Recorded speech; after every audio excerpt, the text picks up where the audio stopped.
तो Kirchhoff rules के लिए हमको पहले समझनी है कि इलेक्ट्रिकल सर्किट्स जो होते हैं, इलेक्ट्रिकल सर्किट में कॉम्प्लेक्स सर्किट भी हो सकते हैं और सिंपल सर्किट भी हो सकते हैं।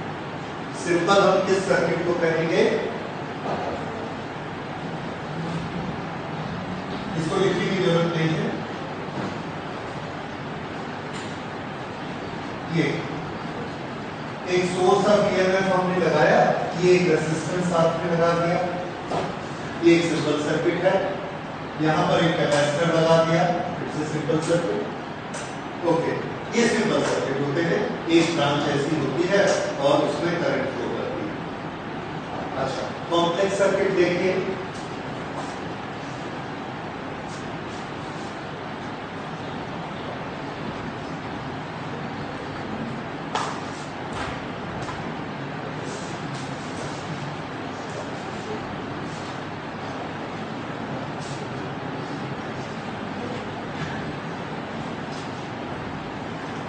ये एक छोटा सा, सबसे छोटा कॉम्प्लेक्स सर्किट है। इसमें ये प्लस से करंट फ्लो होगी और ऐसे जाएगी, ऐसे।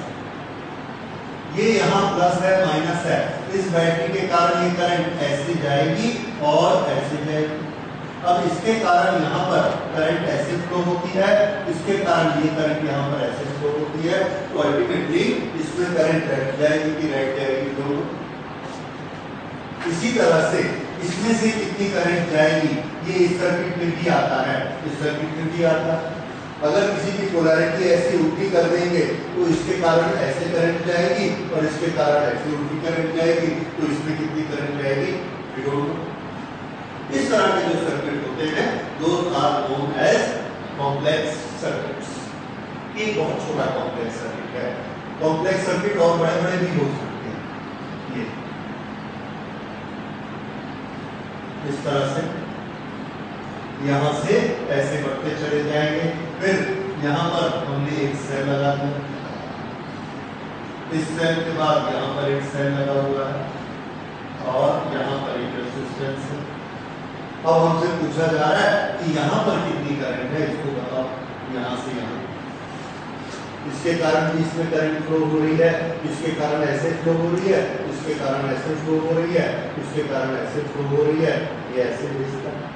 तो ये इतनी कॉम्प्लेक्स सिचुएशन है कि ऐसे नॉर्मल जो हमारे ओम्स लॉ है उस सिंपल लॉ से हम इसमें करंट की वैल्यू नहीं बता सकते। ये कॉम्प्लेक्स सर्किट्स होते हैं, लेकिन किरचॉफ लॉ को यूज करके हम किसी भी ब्रांच में करंट फाइंड आउट कर सकते हैं। So the purpose of Kirchhoff's rules is to find out electric current in any complex circuit. Note करिए, the purpose of Kirchhoff's rules. The purpose of Kirchhoff's rules is to find out electric current.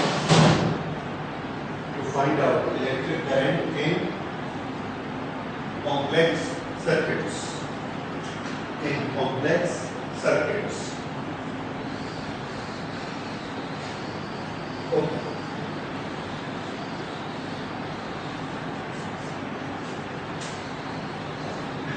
इसके लिए पहले हम कुछ words समझते हैं जो हम सर्किट्स में यूज करेंगे। ये वर्ड्स हैं जंक्शन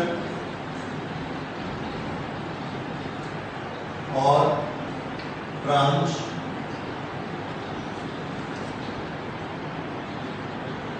लूप, ये एक सर्किट मैंने अभी बनाया था। ये एक सेल है, ये उसका इंटरनल रेजिस्टेंस है। ये हमने एक इसमें एक्सटर्नल रेजिस्टेंस लगाया और यहाँ पर एक और सेल लगा दिया, ये उसका इंटरनल रेजिस्टेंस है।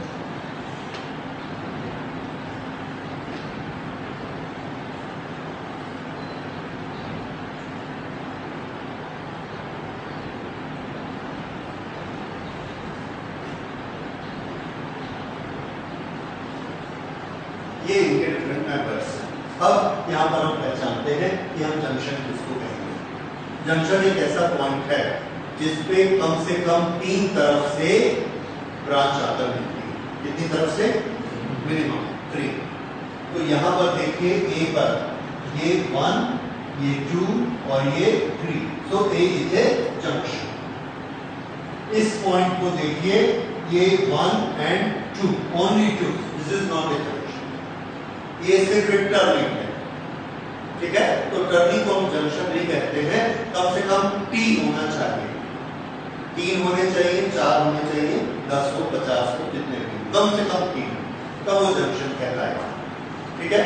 सो A is a junction and B is also a junction. तो A और B ये दोनों जंक्शन हैं। बाकी जो है ये P, Q, R, S all these are terminals, ठीक है? तो ये जंक्शन हुआ। इसके बाद अगली चीज हम लेते हैं ब्रांच।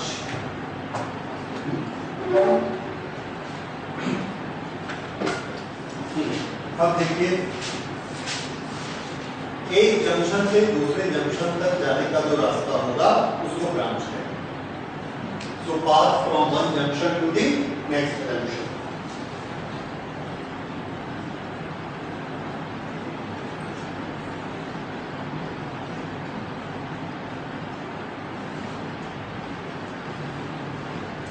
ओके, ब्रांच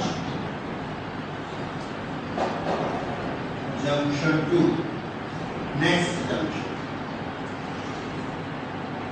कोई जंक्शन हम पार नहीं कर पाएंगे। एक जंक्शन से चलते चलते जैसे ही दूसरा जंक्शन आया, उस रास्ते को क्या बोला जाएगा? ब्रांच। जैसे ए से हम चढ़े, यहां से इस रास्ते से ऐसे गए, फिर ऐसे गए, फिर ऐसे गए, फिर ऐसे गए, ये अगला जंक्शन आ गया। तो यहाँ पर जो हमारी जो ब्रांच है, इस ब्रांच का नाम देखिए ए, B1, R1, B। ये एक जंक्शन, ये एक ब्रांच। दूसरी ब्रांच बताइए। A, R, correct. तीसरी ब्रांच बताइए। A, E2, R2, B। चौथी ब्रांच नहीं, 2 जंक्शन में एक और ऐड कर दीजिए, 3 ब्रांच हो पाएगी, ज्यादा नहीं। अगर 4 जंक्शन होते तो 5 ब्रांच होती है। ये रेशियो समझ आ रहा है? ओके, लेकिन इसमें कोई क्वेश्चन नहीं बनता है। Only thing only for our knowledge. Okay, तो ये ब्रांचेस कहलाती हैं।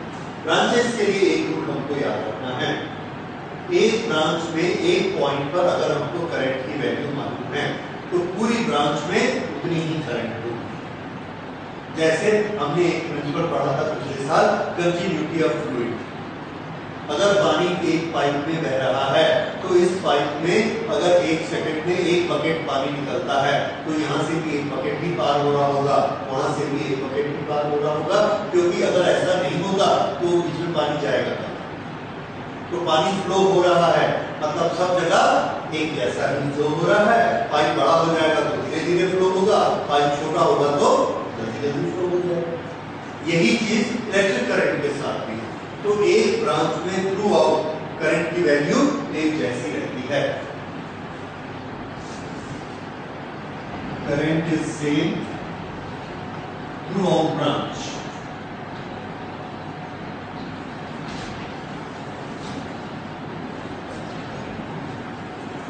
अब अगर मैंने आपको बताया कि यहां पर करंट की वैल्यू 2 एम्पियर है, तो बताइए यहां करंट की वैल्यू कितनी है? 2 एम्पियर, क्योंकि ये पूरी एक ब्रांच है हर जगह पर। यहां पर करंट की वैल्यू कितनी होगी? Not 2 ampere, we don't know. क्यों? क्योंकि ब्रांच बदल गई, ये दूसरी ब्रांच है। तो यहां पर, यहां पर, यहां पर और यहां पर करंट की वैल्यू एक रहेगी, पर इस करंट की वैल्यू से ये डिफरेंट भी हो सकती है, सेम भी हो सकती है। There is no rule. Rule किसके बारे में बात करता है? एक ब्रांच में एक current through out. Okay, so current is same through out the branch. उसके बाद हम आते हैं लूप पर। लूप मतलब एक ऐसा क्लोज्ड पाथ होता है जिसमें एक पॉइंट से चलकर उसी पॉइंट तक हम वापस आएंगे। Closed path.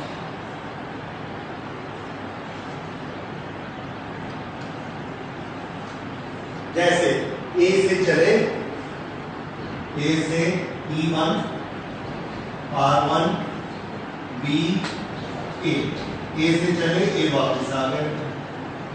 और ये जो पूरा रास्ता है, ये रास्ता क्या कहलाएगा? 1 लूप। इसी तरह से दूसरा लूप बताइए मुझे। A RB R2 E2 A, ये दूसरा लूप हो गया। ठीक है। इसी तरह से तीसरा लूप बताइए।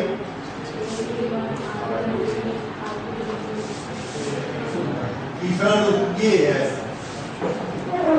A E1 B R2 E2 ये A लूप।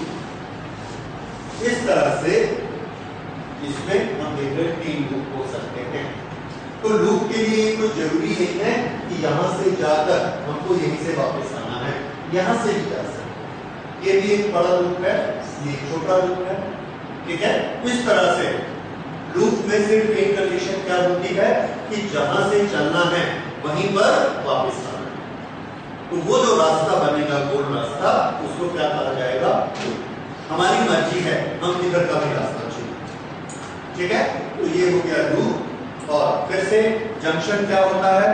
जंक्शन एक पॉइंट होता है जिस पॉइंट पर कम से कम कितने रास्ते होने चाहिए? 3 रास्ते उस जगह पर मिलने चाहिए।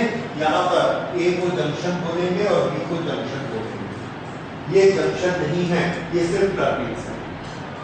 सिर्फ 3 वाला कम से कम होना चाहिए। उसके बाद ब्रांच किसको बोलते हैं? एक जंक्शन से रास्ता शुरू करिए, जैसे ही अगला जंक्शन आएगा उस रास्ते का नाम ब्रांच। जंक्शन टू जंक्शन, उस जंक्शन को पार नहीं करना है, दैट इज वन ब्रांच। और एक ब्रांच की स्पेशलिटी क्या होती है? उस पूरी ब्रांच में करंट की वैल्यू सेम रहेगी हर पॉइंट पर, क्योंकि इलेक्ट्रॉन्स जितने चलेंगे वो पूरे में एक साथ चलेंगे। यहाँ कम चले और यहाँ ज्यादा चले, ऐसा नहीं हो सकता। तो ब्रांच टू ब्रांच एक करंट पूरी रहेगी। उसके बाद तीसरा लूप, वो अभी हमने डिस्कस किया, closed path from any, starting from any point. उसका कोई स्टार्ट नहीं होता और कोई एंड नहीं होता। कहीं से भी शुरू करिए, वहीं आके खत्म हो जाएगा। ओके। तो इलेक्ट्रिकल सर्किट में ये 3 शब्दों को पहचानने के बाद अब हम Kirchhoff laws, Kirchhoff rules study कर सकते हैं। सो किरचॉफ फर्स्ट रूल,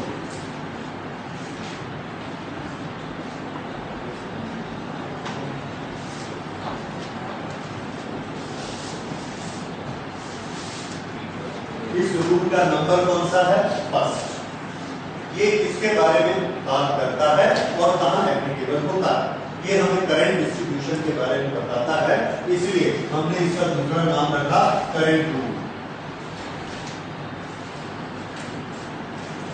ये कहां पर एप्लीकेबल होता है? तो ये जंक्शन वाले पॉइंट पर एप्लीकेबल होता है, इसलिए इसका तीसरा नाम है जंक्शन रूल।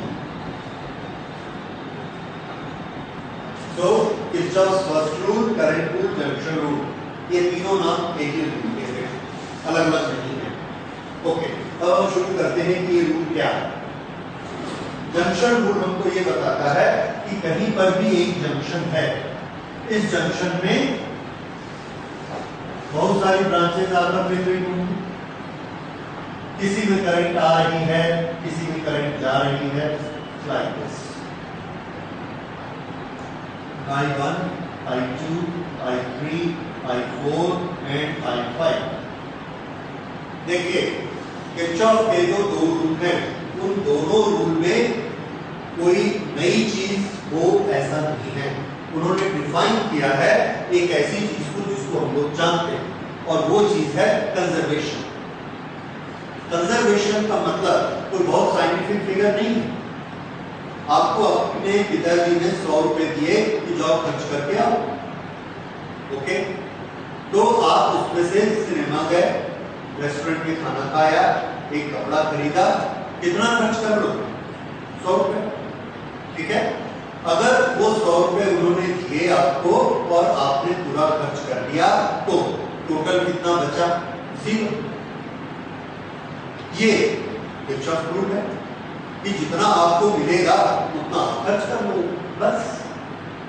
तो इट्स वेरी सिंपल। ओके, इसको किरचॉफ रूल को हम यहां कैसे लगाते हैं? यहां पर हम इस तरह से लगाते हैं, हर करंट चार्जेस को लेकर आ रही है और बाहर जाने वाली करंट चार्जेस को लेके बाहर जा रही है।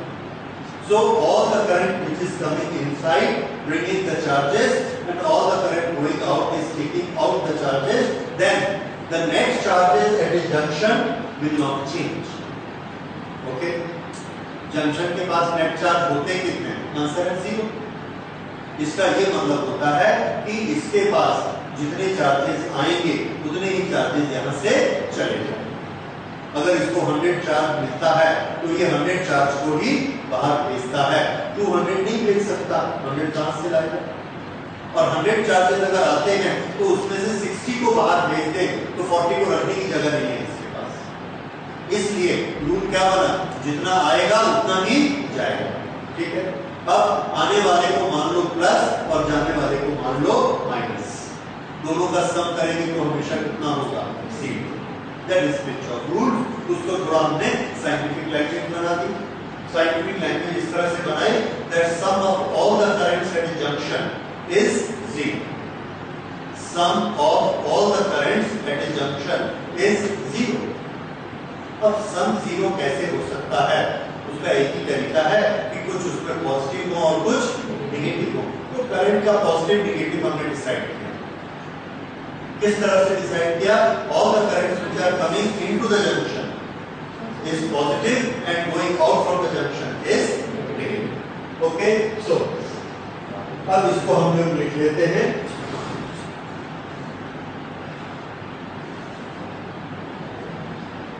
बड़ा छोटा सा net current through a junction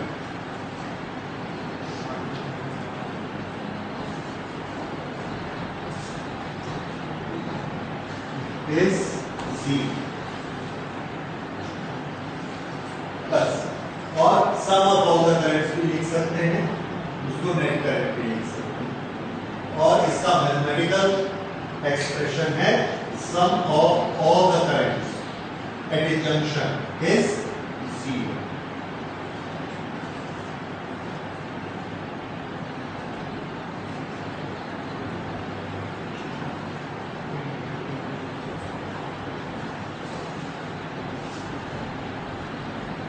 Currents into junction are taken positive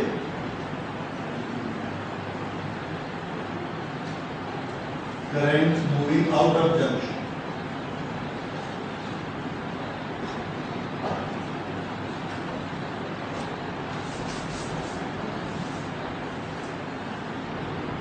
negative।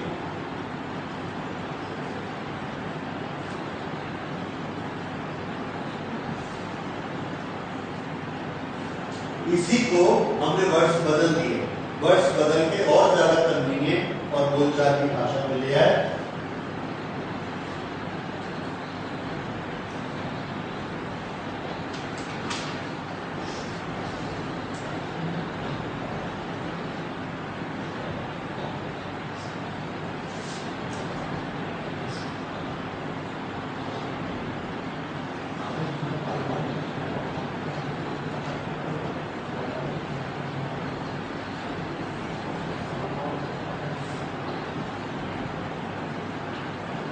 जितनी करंट एक जंक्शन में एंटर करेगी उतनी ही करंट उसमें से निकल जाएगी। ये बहुत जरूरी है।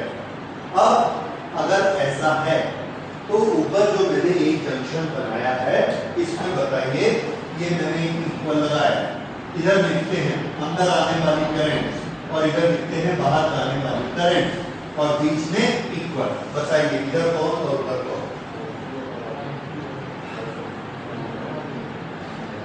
I2 अंदर आ रही है प्लस I4, ये अंदर आ रही है, बाकी तीनों बाहर जा रही हैं, equal to I1 plus I5 plus I3। ये हमको एक इक्वेशन मिलता है। तो हर जंक्शन हमको एक इक्वेशन देता है।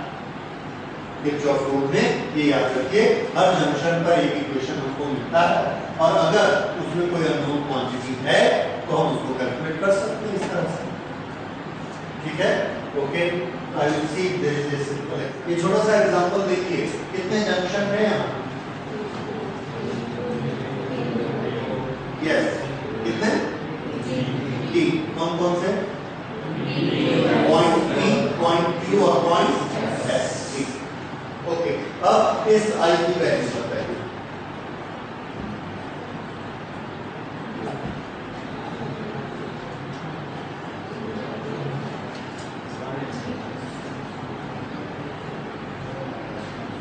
ऊपर से शुरू करते हैं, यहां से कितनी आ रही है? 3, इधर से कितनी आ रही है? 4, 7 अंदर गुजर रही है, तो बाहर कितनी निकली है?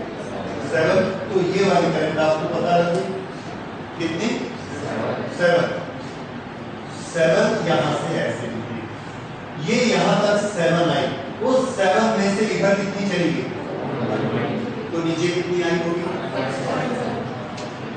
5.7। ये 5.7, ये 5.7 यहां आई, उसमें से इधर कितनी चली गई? 2। तो इधर कितनी बची? अंदर आने वाली 5.7, उसमें से एक 2 बाहर चली गई, और बाकी इधर बाहर गई होगी, क्योंकि जितनी अंदर आती है उतनी ही बाहर है। इसलिए अब बताइए आई कितना आ गया? 3.7। तरीका समझ आया? तो इसमें हमने किरचॉफ लॉ क्या लगा लिया कि हर जंक्शन में जितनी करंट एंटर करती है उतनी ही करंट वहां से बाहर निकलती है। ये किरचॉफ का फर्स्ट रूल हो गया। ओके, अब हम लेते हैं किरचॉफ सेकंड रूल।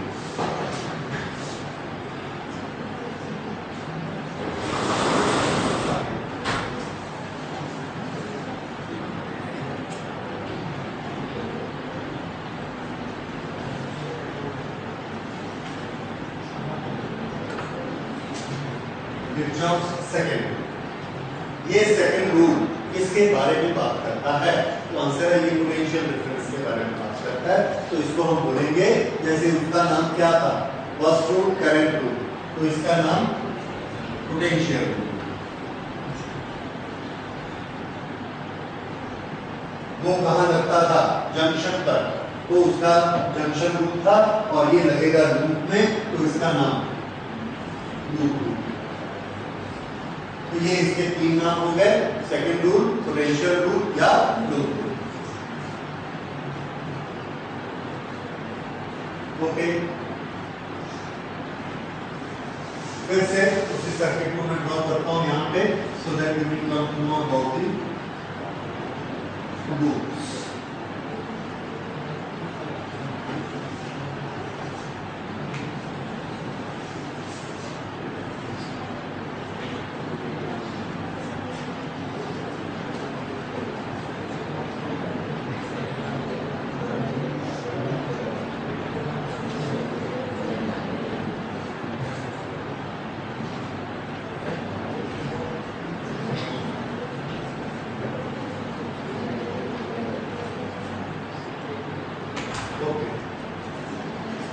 यहां पर लूप आप लोग पढ़ चुके हैं, ये A, E1, R1, B, R, A, loop rules में जो मेंबर होते हैं उनको हम लोग नॉर्मली एलिमेंट्स कहते हैं। जैसे ऊपर वाले लूप में, ये वाले लूप में कौन कौन एलिमेंट हैं? तो आंसर है, एक एलिमेंट है बैटरी E1, दूसरा एलिमेंट R1, तीसरा एलिमेंट R। उसको छोड़कर ये जो है ये कंडक्टर है। कंडक्टर का रेजिस्टेंस हम मान लेते हैं 0 है, नहीं के बराबर। अगर उसका रेजिस्टेंस 0 है तो उसके अक्रॉस पोटेंशियल डिफरेंस कितना होगा? 0। इसलिए उसको हम कैलकुलेशन में नहीं लेते। ओके, तो लूप रूल हमको वोल्टेज के बारे में बात ये करता है और बड़ी सिंपल सी थ्योरी है that potential difference across all elements, potential difference across all elements the sum is zero. फिर से पहला रूल क्या था, sum of all the current is zero, और ये है sum of all the potential difference is zero. वो था sum of I is zero और ये है sum of V is zero. अब हमको मालूम है कि V हमेशा दो पॉइंट के बीच होता है पोटेंशियल डिफरेंस, तो कौन से दो पॉइंट, तो आंसर है जितने एलिमेंट है सबके अक्रॉस। जैसे ये एक लूप है, ये लूप, इसके अक्रॉस पोटेंशियल डिफरेंस, इसके अक्रॉस पोटेंशियल डिफरेंस और इसके अक्रॉस पोटेंशियल डिफरेंस। अगर इन तीनों पोटेंशियल डिफरेंस का सम करेंगे तो कितना हो जाएगा, zero. This is Charles law और this is based on conservation of energy, क्योंकि एनर्जी देने वाला कौन है, सेल, खर्च करने वाले कौन है, R और R। और जहां से हम चले कैलकुलेशन करते करते वहीं पर आ गए, तो जितना इसने दिया उतना इन्होंने खर्च किया, टोटल कितना हो गया, जीरो। ठीक है, इसी से बना है खेल खत्म पैसा। तो जितना एनर्जी मिलेगा उतना रेजिस्टेंस खर्च कर देंगे, ये लूप लॉ है, बहुत सिंपल है। सिर्फ इसमें प्रॉब्लम क्या होता है बच्चों को कि कैलकुलेशन में डायरेक्शन उल्टी सीधी हो जाती है, क्योंकि पोटेंशियल के साथ एक चीज जुड़ी हुई है कि जब हम कैलकुलेशन करने जाते हैं, ये पॉइंट है A और ये पॉइंट है B, करंट ऐसे फ्लो हो रही है, ये रेजिस्टेंस है 2 ओम और इसमें करंट फ्लो हो रही है 3 एम्पियर। तो बताइए VA माइनस VB कितना है? हाँ ठीक बोल रहे हो, 6 वोल्ट। अगर मैं ये पूछूंगा VB माइनस VA कितना है,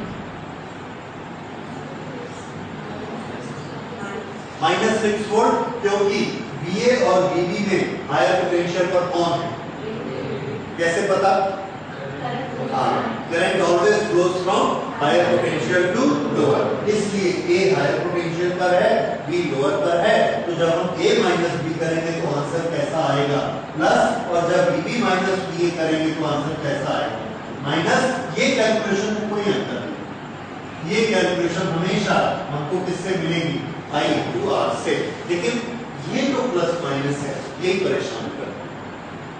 और इसके लिए हमको बड़े डिसिप्लिन से चलना होगा, और ये वाला कैलकुलेशन किस पर डिपेंड करेगा, ये इस पर डिपेंड करेगा कि हम कैलकुलेशन ऐसी कर रहे हैं या कैलकुलेशन ऐसी कर रहे हैं। अगर इधर से कैलकुलेशन कर रहे हैं तो VB माइनस VA कितना लिखेंगे, माइनस, और अगर ऐसी कैलकुलेशन कर रहे हैं तो क्या लिखेंगे, प्लस। अब लूप में कैलकुलेशन कैसी करनी, तो पहले लूप रूल लिख लेते हैं, लूप रूल क्या होता है। Okay,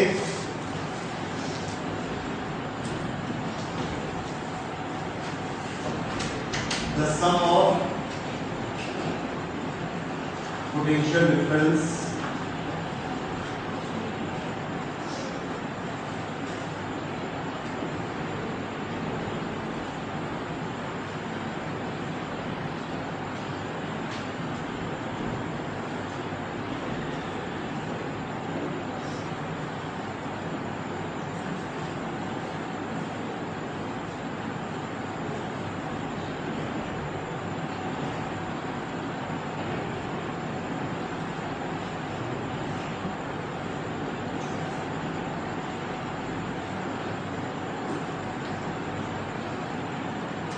sigma B is equal to 0.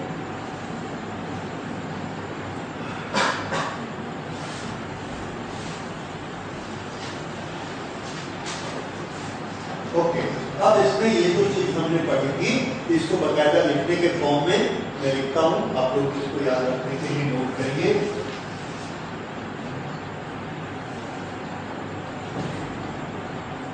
A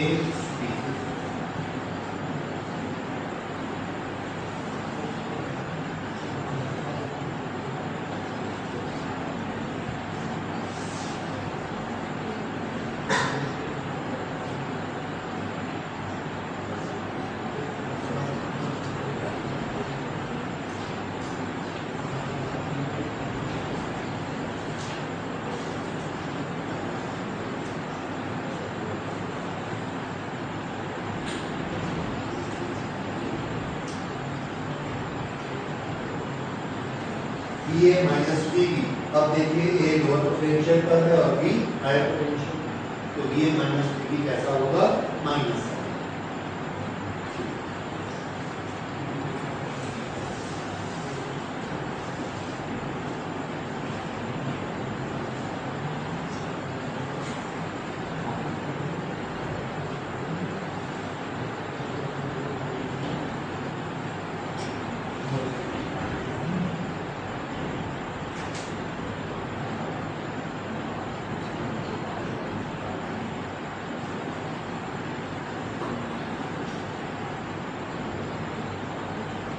इसमें करंट ऐसे जा रही है या ऐसे जा रही है कोई फर्क नहीं पड़ता। जब सेल की बारी आएगी तो ये क्या दिखाता है? हायर वोल्टेज, और ये क्या दिखाता है? Lower voltage. तो VA माइनस VB कैसा होगा? Plus E। 6 वोल्ट का बैटरी है तो 6 वोल्ट, 2 वोल्ट की है तो 2 वोल्ट।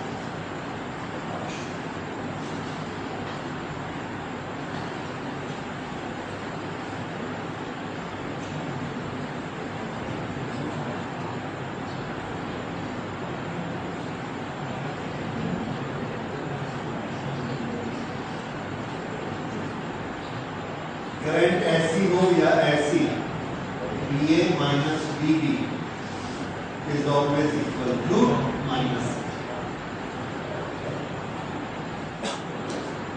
ठीक, अब अगली चीज, हम कैलकुलेशन ऐसे करेंगे, ऐसे करेंगे, ऐसे करेंगे, कैसे करेंगे, वो सबसे ज्यादा इंपॉर्टेंट है और यहीं पर स्टूडेंट को कंफ्यूजन होता है। लूप में पोटेंशियल डिफरेंस की कैलकुलेशन या तो क्लॉकवाइज की जाती है पूरे लूप में, या एंटी क्लॉकवाइज की जाएगी पूरे लूप में, हमारी मर्जी। लेकिन इसमें सबसे इंपॉर्टेंट वर्ड है पूरे लूप में। ये नहीं हो सकता कि मैं यहां से ये कैलकुलेशन ऐसे करूं, this VA minus VB, VA minus VB, और इधर से आ जाऊं ऐसे VA माइनस VB।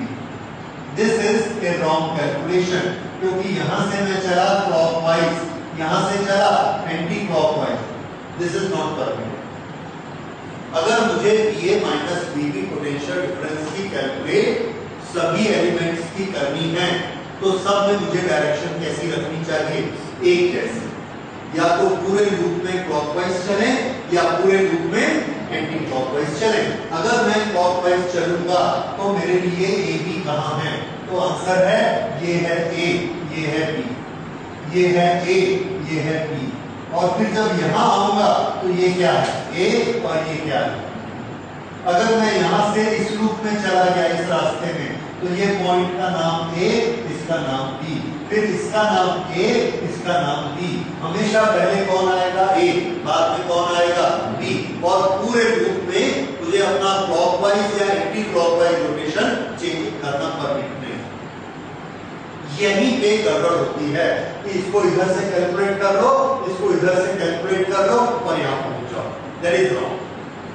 ठीक है, ओके। तो ये थोड़े से आपको तरीके समझ में आ गए, उसको हम यहां लिख लेते हैं।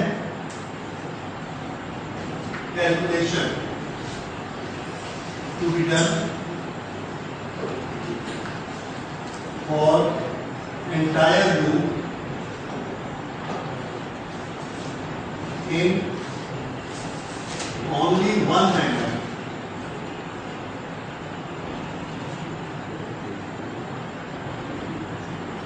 either clock or anti-clockwise.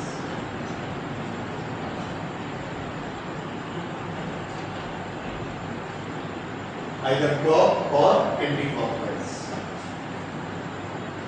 ठीक है, तो ये हमने किरचॉफ के दो रूल पढ़े।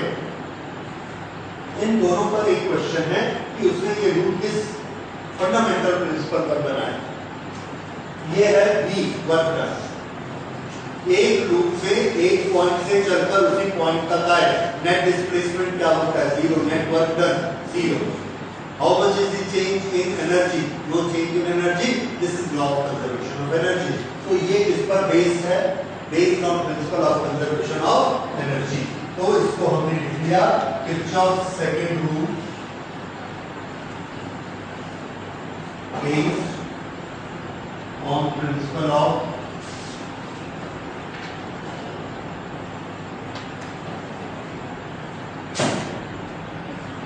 conservation of energy based on principle of conservation of energy.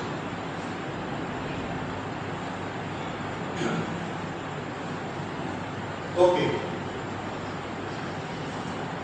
अब पहला लॉ जो बना था कि एक जंक्शन में चार्ज का नंबर बदल नहीं सकता, जितना चार्ज एंटर करेगा उतना ही चार्ज वहां से एग्जिट करना पड़ेगा। ये किस चीज का conservation? Conservation of charge, conservation of charge. तो ये जो हमारा था ये इसमें लिख लीजिए फर्स्ट लॉ में based on principle of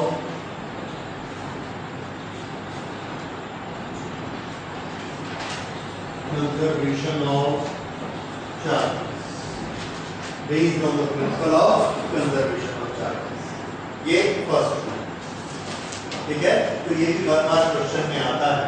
The first rule and second rule are based on which wider principles? Principle of conservation of charges and principle of conservation of energy. Okay, अब हम इसमें इंपॉर्टेंट चीज पर आते हैं कि इसकी हमने कैलकुलेशन करनी है। किस तरह से हम कैलकुलेशन करेंगे? And we take one example. What we are supposed to find out is value of current in all the branches. अच्छा, इसमें ब्रांचेस हैं कौन से? कोई भी एक जंक्शन से दूसरे जंक्शन तक जाएगी, जैसे ए एक जंक्शन है कि नहीं? सी तीन है, ए भी जंक्शन है, ए भी जंक्शन है, ई भी जंक्शन है कि नहीं? वेरी गुड, ई जंक्शन नहीं, ये सेपरेट कर देंगे। ओके, डी जंक्शन है, तो ये एक ब्रांच, ये दूसरी ब्रांच। यहां से बी से जो ब्रांच है, बताइए 20 में कितनी ब्रांच है? बी से कितनी ब्रांच स्टार्ट होती है? 3। नाम बताइए। बी से चली ए तक, बी ए, दूसरी बी सी। हाँ, ये नाम मैं सुनना चाहता था, बी टू सी। इसको आप बी टू डी नहीं बोलो, क्योंकि ब्रांच कहाँ खत्म हो जाती है? जैसे ही अगला जंक्शन आया ब्रांच वहीं तक। तो बी से ये जो दूसरी ब्रांच चली, ये कहाँ खत्म हो गई? सी। तीसरी ब्रांच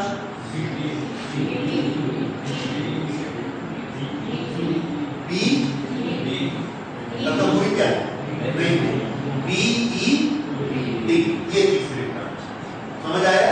इस तरह से पूरा ब्रांच को समझिए। क्यों? क्योंकि पूरी ब्रांच में करंट हमको एक जैसी रखनी है। अच्छा, अब हमको हर एक में करंट निकालनी है।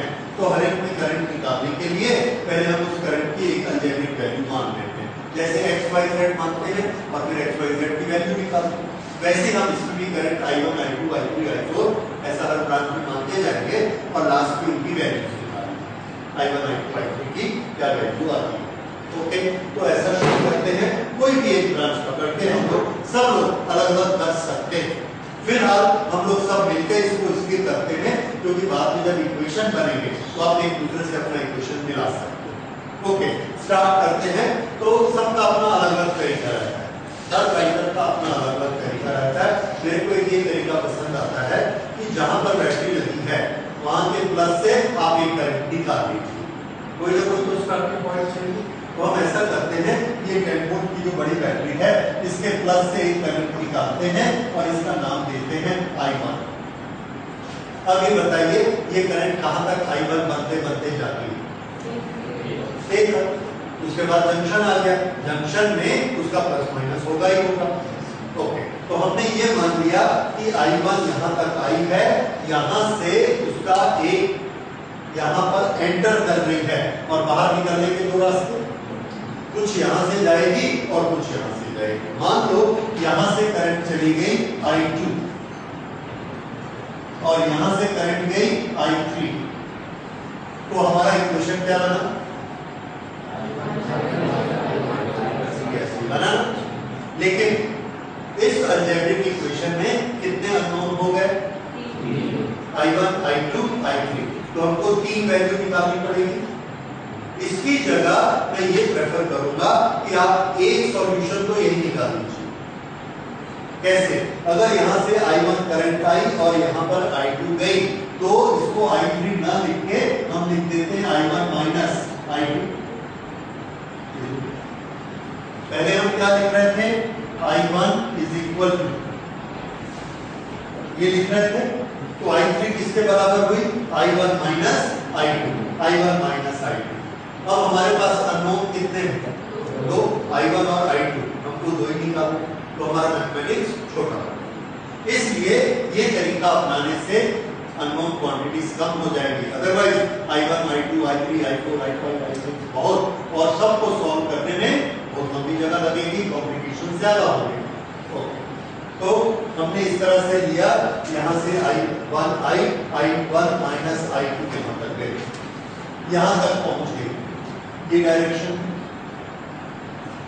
ये दूसरी बैटरी है, इस दूसरे सेल से भी करंट निकलती है, और ये जो करंट हमने यहां से निकाली प्लस से, इसको हमने मान लिया I3। ये कहां तक जाएगी? शुरू कहां से कहां तक जाएगी? पूरी ई से बी तक तो जाएगी, और पीछे पूरी ब्रांच में एक वैल्यू होती है। इसका मतलब यहां करंट कितनी होगी? I3, क्योंकि आपने यहां मानी, मतलब यहां भी इतनी है, यहां भी इतनी है, यहां भी इतनी है, और यहां भी। समझ आया? तो आप एक पॉइंट पर मानते हैं, मतलब कहां मान लेते हैं? पूरी ब्रांच। तो ये I3 है, तो ये भी कितनी है? I3, ये पूरी I3। अच्छा ठीक है, यहां से यहां तक I3 एंटर, इधर से ये वाली एंटर। अगर दो जगह से एंटर हो रही है, तो तीसरी ब्रांच से क्या होगी? एंटर करेगी कि आउट हो जाएगी? आउट। ठीक है, हमने मान लिया आउट। कितनी? जितनी एंटर कर रही है पूरी की पूरी आउट। तो ये करंट बताइए कितनी होगी? इधर से कितनी आई? I1 minus I2। इधर से कितनी आई? Plus I3। ये करंट यहाँ की हो गई I1 minus I2 plus I3। ये कहां तक आई? C तक। C में आने के बाद क्या चेंज होगा?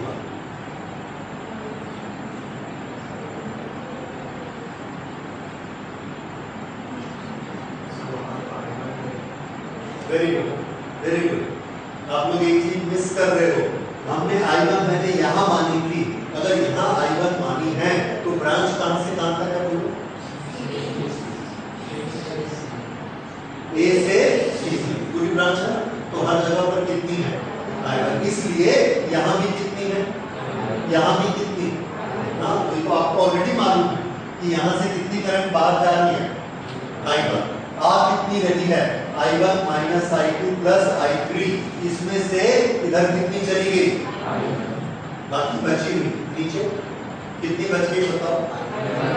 इसमें से I1 काट दो, I3 माइनस I2। तो यहां पर जो करंट आ गई, this is I3 minus I2। ये समझ आ गया? Clear? Okay. I3 minus I2 यहां तक आई। यहां से कितनी आ रही है? ये एंटर कर रही है, ये भी एंटर कर रही है, तो कितनी निकलनी चाहिए बताइए? I3 minus I2 plus I2। कितनी हुई? तो हमारे अनुसार इस ब्रांच में कितनी जानी चाहिए? I3। और एक्चुअल में कितनी जा रही है? मैच हो गया? इसका मतलब हमारा पूरा डिस्ट्रीब्यूशन करेक्ट। अगर नहीं होता तो हम जब ये करते करते करते यहाँ पहुंचते तो देखते हमारी कैलकुलेशन अलग और यहाँ जो ऑलरेडी एग्जिस्ट कर रही है वो अलग। तो इसका मतलब हमारी कैलकुलेशन में कहीं मिस्टेक। तो ये चीज पक्का याद रखिए, अपने आप ये टेस्ट हो जाता है कि जब हम लास्ट ब्रांच में पहुंचते हैं तो लास्ट ब्रांच में जो करंट होती है वो वही होती है जो हम कैलकुलेट करके लेके आए। इसका मतलब हमारा डिस्ट्रीब्यूशन सही है। अब देख लीजिए कोई ब्रांच बची जिसमें करंट नहीं, समझ में आ गई? तो ये हमने क्या किया, हमने किरचॉफ का फर्स्ट लॉ अप्लाई कर दिया। किरचॉफ का फर्स्ट लॉ अप्लाई किया और किरचॉफ का फर्स्ट लॉ अप्लाई करके डिस्ट्रीब्यूशन ऑफ करंट कर। तो ये फर्स्ट पार्ट है। अब हम लोग सेकंड पार्ट पर आएंगे। तो फर्स्ट रूल का ये एप्लीकेशन, सब करंट का डिस्ट्रीब्यूशन बना लीजिए, डायग्राम बनाइए, करंट डिस्ट्रीब्यूशन बनाइए, फिर सेकंड रूल का एप्लीकेशन देखिए। अब आप लोग शुरू करते हैं application of second rule.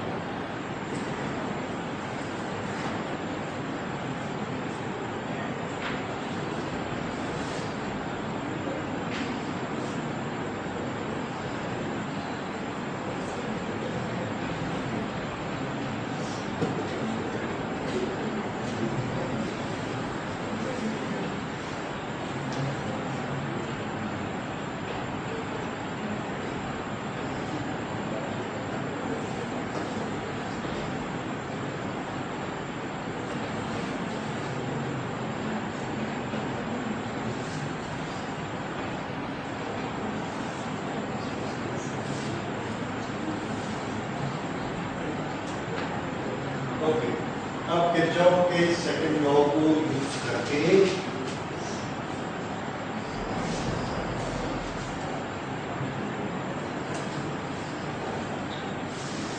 Equations बनाएंगे। हमारे पास कितनी अननोन क्वांटिटीज हैं बताइए? 3, I1, I2, I3, बाकी तो सब प्लस माइनस है। तो हमको कम से कम कितने इक्वेशन चाहिए? 3 इक्वेशन चाहिए। मैथमेटिक्स करूंगा, 3 अननोन 3 इक्वेशन। ओके, अगर हम इसको I3 बना देते, इसको I4 बनाते, इसको I5 बनाते, 5 इक्वेशन की जरूरत पड़ती है। इसलिए कोशिश हमेशा ये करिए कि I को बढ़ाइए मत, कम से कम I अननोन रखिए। ओके, तो पहला हम कोई एक लूप चुनते हैं, जो भी लूप आप पसंद करना चाहें। लूप ऐसा चुना करिए कम से कम मेंबर, उससे छोटे छोटे इक्वेशन बनेंगे, सॉल्व करने में आसानी। ओके, और डायरेक्शन ऑफ कैलकुलेशन हमारी मर्जी है, हम जैसा चुन लें। ओके, शुरू करते हैं। ये लूप के लिए हमको कैलकुलेशन की डायरेक्शन डिसाइड करनी है, क्लॉक की एंटी क्लॉकवाइज। तो पहले हम लूप लेते हैं ABCA।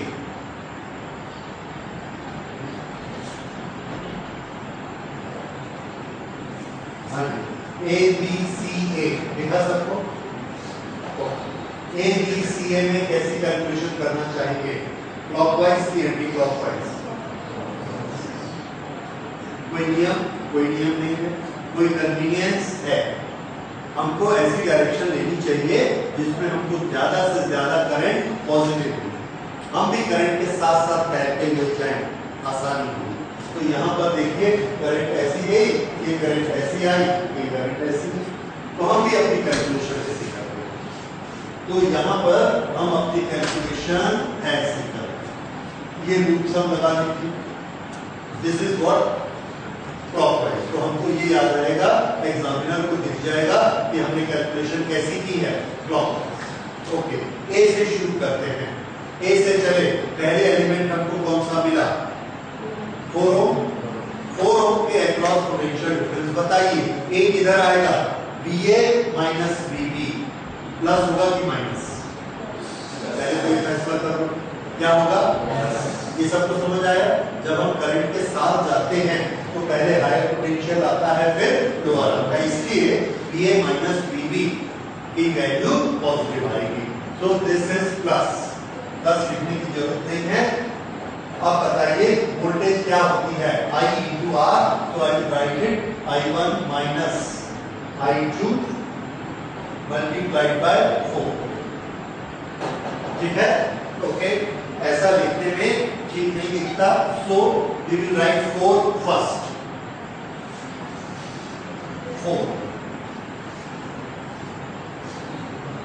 4 I1 minus I2।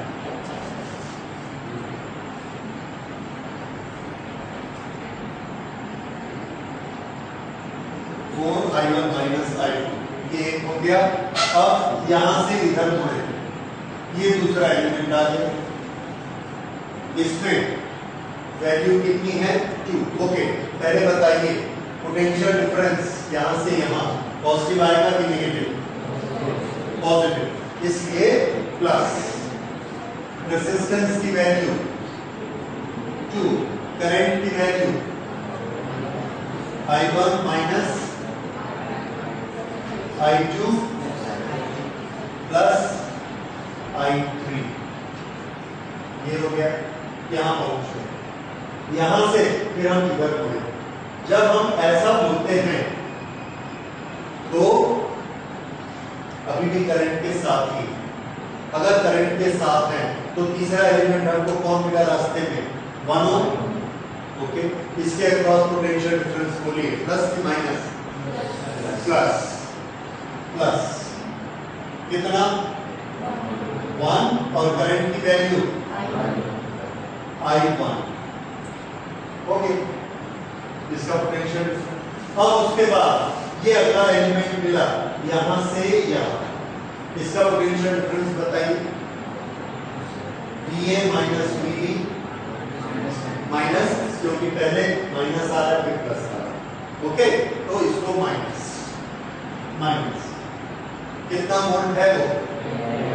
तो इसको तो सीधा 10 लिखेंगे, क्योंकि I into R क्या होता है? V, और इसका V ऑलरेडी कैलकुलेट करके दिया है, तो हमको IR करने की जरूरत है। तो ये कितना आ गया? -10। लूप पूरा हो गया, और पूरा लूप होने से ये सम किसके बराबर होता है? 0। ठीक है, दिस इज फर्स्ट लूप। ठीक है, इसके बाद आप इस 2 लाइन छोड़ दीजिए। इस 2 लाइन में आप इसको सिंप्लीफाई करेंगे। ठीक है, हम दूसरा लूप लेते हैं। ये दूसरा लूप, सेकेंड लूप मैं ये लेता हूं ऐसे। क्यों ले रहा हूं? रीजन आप समझ रहे हैं? ये करंट ऐसी, ये करंट ऐसी, दो सीधी मिलेगी, ये कैसी मिलेगी? उल्टी। ओके, बताइए, यहां से शुरू करते हैं। VA माइनस VB कितना लेना है? 4 इंटू, थोड़ी देर में आप एकदम एक्सपर्ट हो जाएंगे और एक ही सांस में पूरा हो जाएगा। 4I2, यहां पर करंट कैसी मिल रही हमको? उल्टी। तो VA माइनस VB का साइन क्या होगा? माइनस। गुड, माइनस कितने ओम है? 2 ओम। करंट की वैल्यू I3 माइनस I2, ये आ गया। उसके बाद प्लस 1 इंटू I1, उसके बाद माइनस 10 इज इक्वल टू 0 हो गया सेकेंड लूप। ठीक है, ओके, इसको नोट करिए।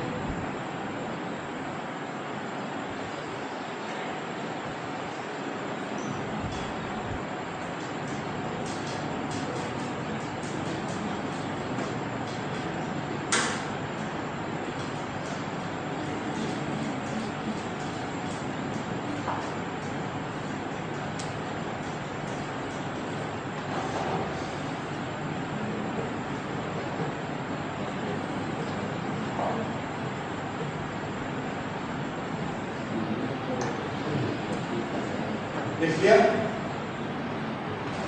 अब थर्ड किसको लिया जाए? ये बड़ा वाला लेना पसंद करेंगे कि ये छोटा? कौन सा? हमेशा छोटा चॉइस करिए, जिसमें कम से कम नंबर हो, तो इसको ले लें।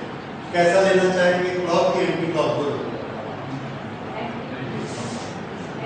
Anti clock. ओके, ये एंटी क्लॉक, निशान लगा दीजिए, एंटी क्लॉक। हाँ जी, बी से शुरू करते हैं। बी से ये ऐसा चले, पहले साइन कौन सा आएगा? प्लस। जैसा आ रहे हैं तो प्लस। ओके, रेजिस्टेंस की वैल्यू 2, करंट की value I1 minus I2 plus I3, ये हो गया इसका पोटेंशियल डिफरेंस। अब इसमें आ जाएगी, दूसरे वाले का साइन क्या लेना? करंट के साथ साथ है VA minus VB, VA minus VB, तो ये भी कैसा है? पॉजिटिव। ये ज्यादा और ये कम, पॉजिटिव, तो plus resistance 2, current I3 minus I1 यहां आ गए। अब यहां से फिर ऐसे चले और ये है पहले आया, ये फिर बाद आया, VA minus VB minus 5 is equal to 0।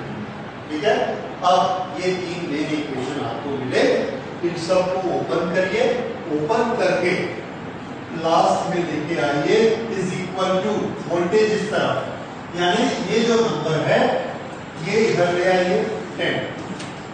यहां पर आपको एक इक्वेशन मिलेगा I1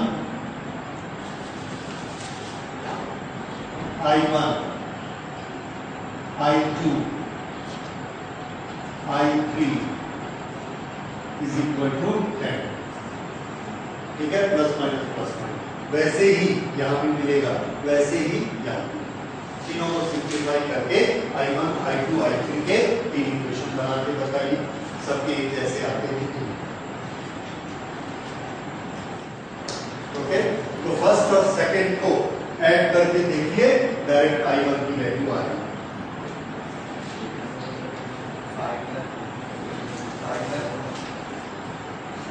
I1 is equal to 5/4।